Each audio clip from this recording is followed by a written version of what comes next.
Senator Judge Erwin Tulfo, you have 2 minutes, sir. Thank you, Mr. Presiding Officer.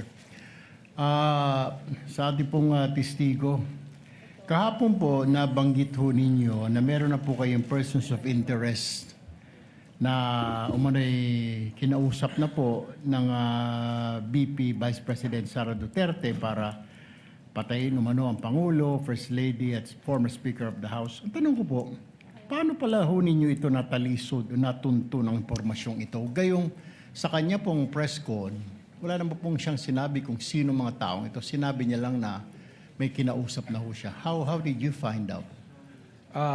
Ganito po yan, sa lahat naman po ng kaso na hinahawakan po ng National Bureau of Investigation para po maging successful yung aming pag-iimbestiga, ay nagre-rely po kami sa iba't ibang intelligence report. Yun nga po, may tinatawag tayong open source intel, human intelligence, and we also use tools to monitor things.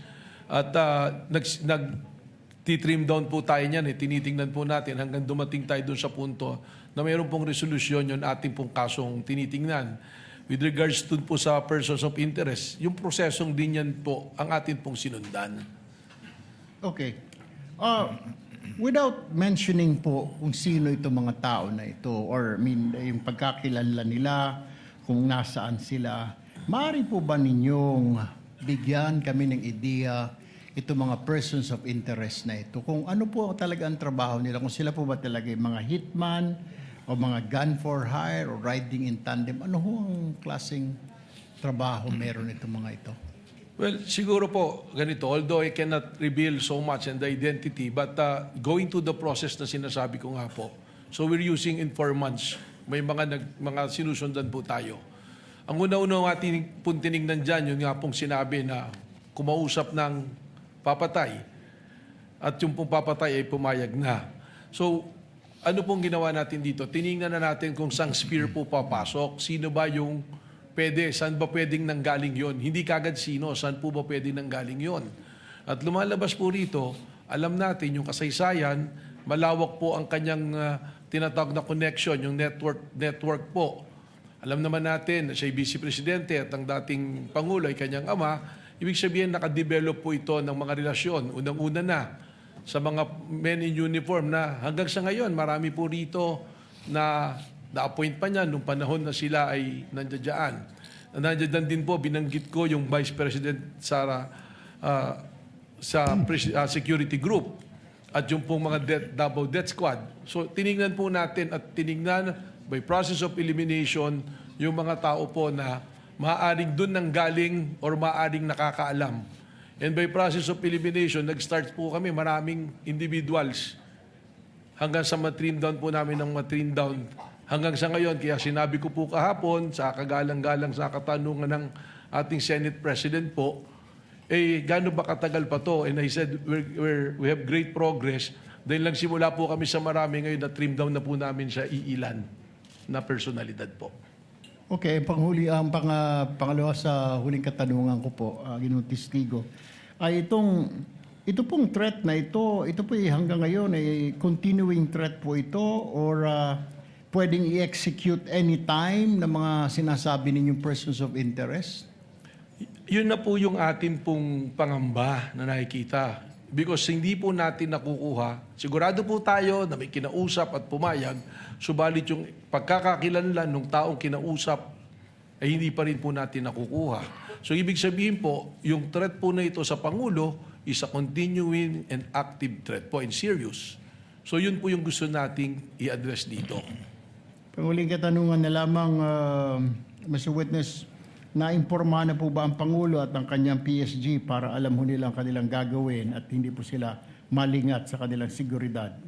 Meron po kaming tuloy-tuloy na pakikipag-ugnayan sa ating sa palasyo po. I will not mention who exactly yung mga kausap po namin doon, but there's always continuing threat assessment po na ginagawa po kami. Thank you, Mr. Witness. Presiding Officer, thank you. Thank you, Senator Judge Erwin Tulfo. Senator Judge Lacson. Thereafter, we will recognize first, with the indulgence of Senator Judge Rafi Tulfo, the lead prosecutor for her manifestation. As I understand, she asked for time for a huddle to determine whether she will still conduct redirect. So, Senator Judge Lacson is recognized. You have 2 minutes, sir. Thank you, Mr. Presiding Officer. Follow-up lang ito doon sa mga points raised by Senator Judge Rafi Tulfo kahapon relating to three similar cases. Ronald Mas, Mayor Baste Duterte, saka BP Sara. Hindi ko na bibelabor yung Ronald Mas and Mayor Baste kasi aware naman ako doon sa Rule 113 Section 5, yung sa warrantless arrest, na hindi pwedeng apply. Nagkamali nga yung NBI kay Ronald Mas kaya na-dismiss yung case, di po ba? But I'm more interested in the cases of Mayor Baste at saka kay BP Sara. Kasi almost similar yung kanilang mga sinabi, pero I'm just wondering why you did not investigate Mayor Baste, pero si Mayor Sara, hindi lang kayo nag-investigate, nag-repair pa kayo ng complaint sa DOJ, hindi po ba?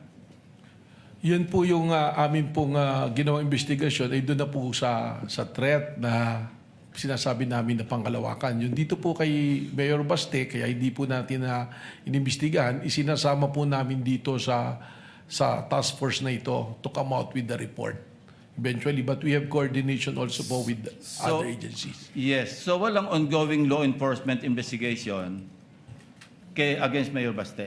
Kasama po dito sa ano po namin sa special task force po. Yung bang special task force, and this was, this was also raised by the presiding officer nung nasa lounge kami kanina, na-form ba ito in relation to or in reference to the case of Mayor Baste o kay Vice President Sara? Yung pong trigger point na nangyari dito ay yung pong kay Mayor Baste po. But prior to that, we are continually monitoring the threat. Kasama po sa aming pag-uusap yan. In fact, yung pong aming reporting ng records as early as nung nag-assume po ako ng February, mga first week pa lang po ng March, kasama na po sa reporting yung mga threat assessment. But nung napansin po namin na itong rage rally na to can escalate to a bigger threat to the national security, dun po namin ipinasok ito. So mas ang ginamit nyo yung kay Mayor Baste as an open source kesa sa mag-file kayo ng criminal complaint against Mayor Baste? Ganun po yung naging process namin dito. But eventually, we have an agreement within us that if we can establish that the elements for grave threat will be there, we will be contemplating also on filing a grave threat and inciting to sedition as well. Pero halos pareho Kaya iniisip ko, baka meron double standard. Bakit kayo nag-focus kay Vice President, pero hindi nyo in-apply kay Mayor Baste? Halos pareho sinabi nila na maliwanag naman, bukod doon sa January 2026, na ulit pa ng April 12, di ba? Na sinabing Romanov, threat against the first family, nasundan pa ng pupugot, ang kailangan lang namin yung ulo. So, pero kay Vice President, halos ganun din Pero bakit inimbestigahan nyo kay Vice President Sara at na-refer nyo na sa DOJ for PI, pero yung kay Mayor Baste, parang unlevel, nasa law enforcement investigation pa rin? Sapagkat ang isa po din-develop namin dito na theory po is yung sabwatan. And alam po natin, if we go to court using the theory of conspiracy, medyo mas mahirap po na ipasok na kaso. Kaya it taking much time to develop the case po. May request for additional time, Mr. Presiding Officer. Punta lang ko kay Las Cañas. Opo.